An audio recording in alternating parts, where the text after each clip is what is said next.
It's here. It's finally here. Ghost of Tabor now brings essentially the true identified hype that we've been looking for in virtual reality. Ghost of Tabor doing it the right way, winning VR Game of the Year in a beta format. They do announce February 8th they're coming to the Quest store officially. So what's going down right here is that Ghost of Tabor taking VR to another realm per usual.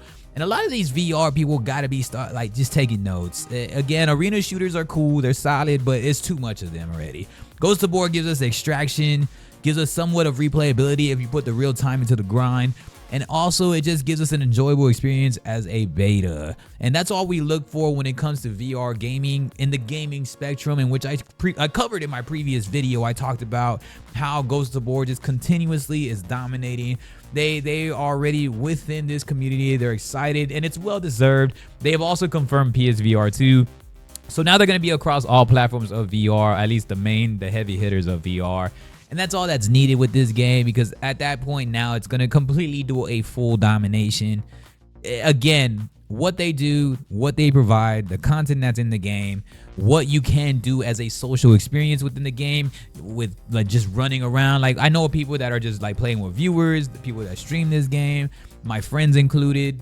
Everything that it does when it comes down to social interaction, actual VR immersion, replayability, putting the time into the grind, and the credibility it does have when it comes to like all ages. There's grown-ups that play this game all the way to younger kids.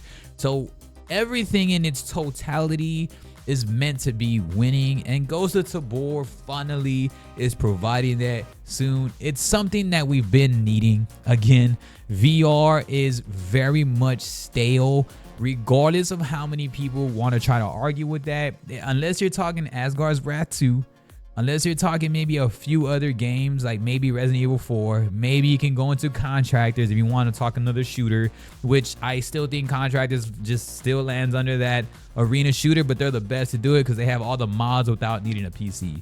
Unless you're talking about Contractors Showdown, which their Battle Royale is coming around the corner. I believe their beta is coming around the corner too. That is going to be so great. Because now, I believe both of them are in February. I think Ghost of Tabor now announcing this February 8th. I think Contractors Showdown beta comes in February. I don't know though. Don't quote me on that. I think somebody commented on that.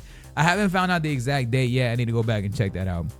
But regardless, what Ghost does is something that so futuristic, so great, and it still falls way under the radar regardless of them winning VR Game of the Year.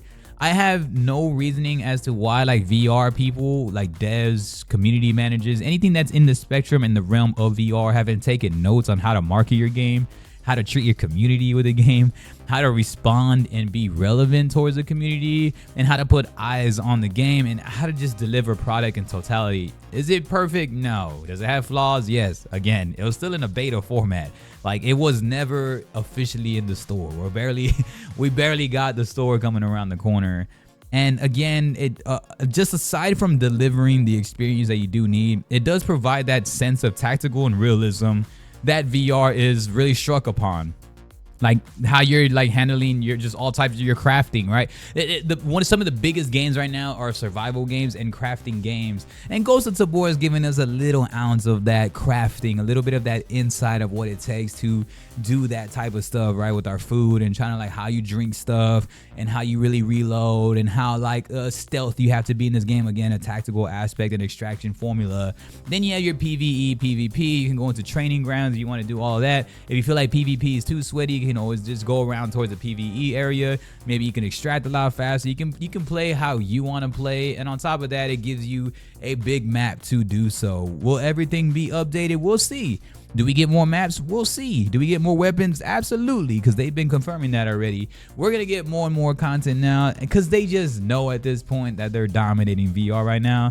And it's well deserved. They deserve the hype. They deserve it all, because they are some of the only ones, aside from Contractors, that I feel are working their tails off to provide great quality while being these types of games, right? The shooters and the FPS aspects, extractions, battle royales, and all that stuff. So well deserved. Probably one of the most deserving games to actually pay for. It's like what I said, it's aside from like Contractors Showdown, in my opinion. But yeah, y'all let me know what's up. Y'all excited for Ghost of Tabor, the official launch February 8th, which means probably way more content. I'm sure they're gonna have some type of launch like event or something, so be on standby for that. And also their PSVR 2 is well on the way too, man. Appreciate y'all. Peace.